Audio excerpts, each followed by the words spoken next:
When Margaret turned 75, she realized something profound.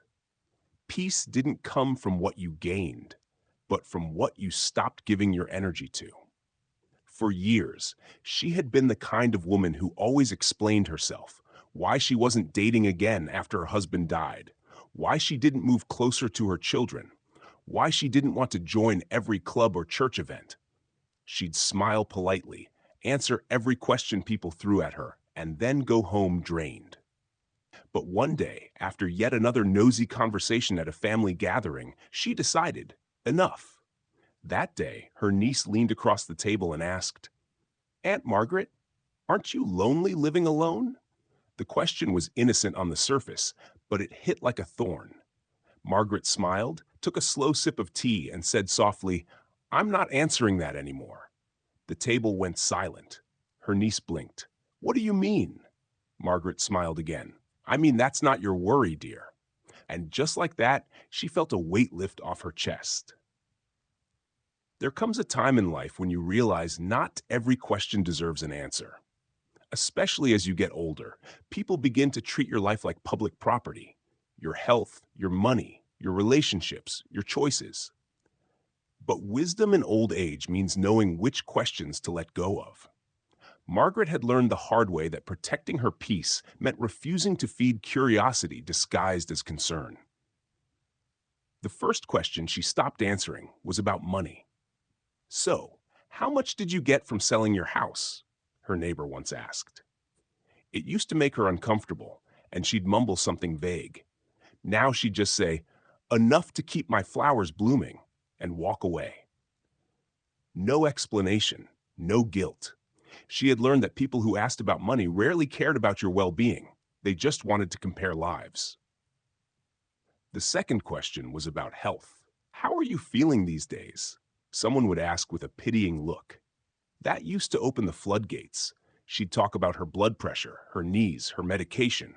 But one afternoon, she caught herself mid-sentence and realized how depressing it sounded. From then on, she changed her answer to, I feel grateful. It was true, and it stopped further probing. Not every ache deserved a conversation. Not every diagnosis needed to be public. She found strength in keeping some things sacred. Then came the questions about family.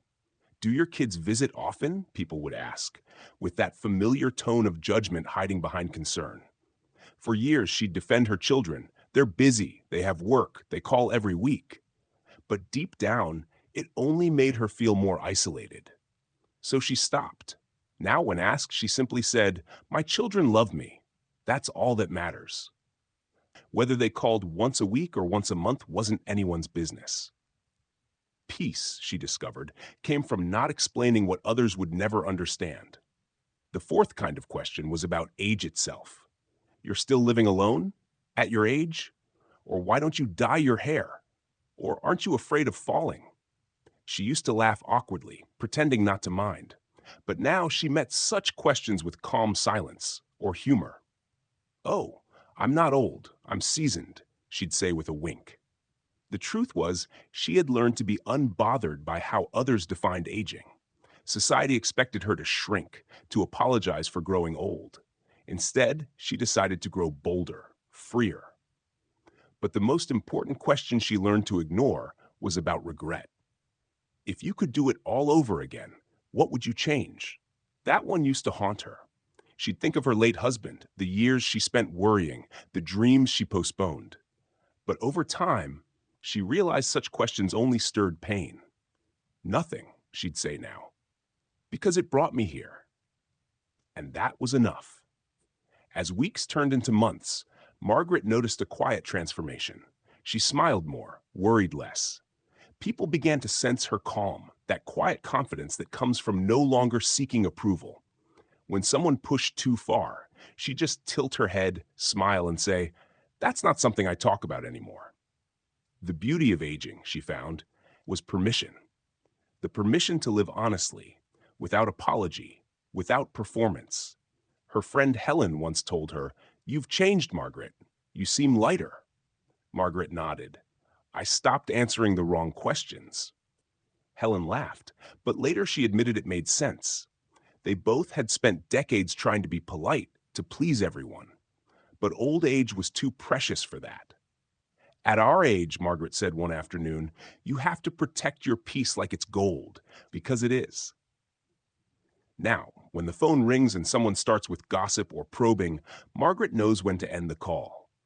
When neighbors ask personal things, she smiles and changes the subject.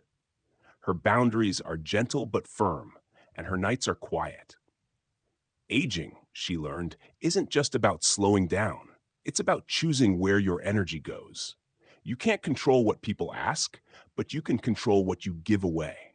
And when you stop explaining yourself, you start truly living for yourself. In the end, peace doesn't come from having the perfect answers. It comes from realizing you don't have to answer at all.